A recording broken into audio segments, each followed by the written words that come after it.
But the usual question is cupping allowed in Islam while in the duration of fasting? Now, this is one of those al-qay, vomiting, and al-hijama, a wet cupping, not the dry cupping where you just put the cup and then you suck the air in and it gives that thingy. So we are talking about wet cupping. Al-hijama, the wet cupping, is where you really suck out the blood. This is the cupping which we are talking about. Hijama is a word which wasn't so famous before, but it has become a trend all over the world. Hijama this and hijama that, and even like in New Zealand here, you see so many people who practice this in their field, hijama, and they promote it and advertise it. So Western world is catching up with the word of hijama and the practice of hijama. Hijama is a great sunnah of Rasulullah sallallahu alaihi wasallam.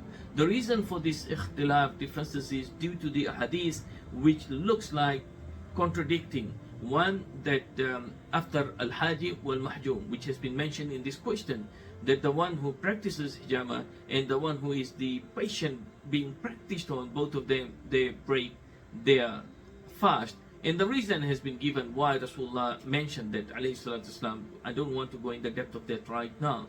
And then there are other hadith that he sallallahu alaihi wasallam did hijama while he was fasting, and other hadith, and they are all authentic hadith. From here, the scholars, they started to discuss whether it is prohibited or not. Among those which they came with, that al-hijama was prohibited in the beginning, thumma rakhasa fihi, then he allowed it later on.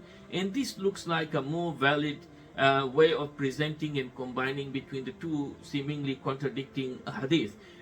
Word-wise, both of them, they contradict each other, but what is behind it when explained. So a more accurate view, bi'idhnillah, that is what I consider as more accurate, bi'idhnillah, that a person is allowed to do hijama while fasting.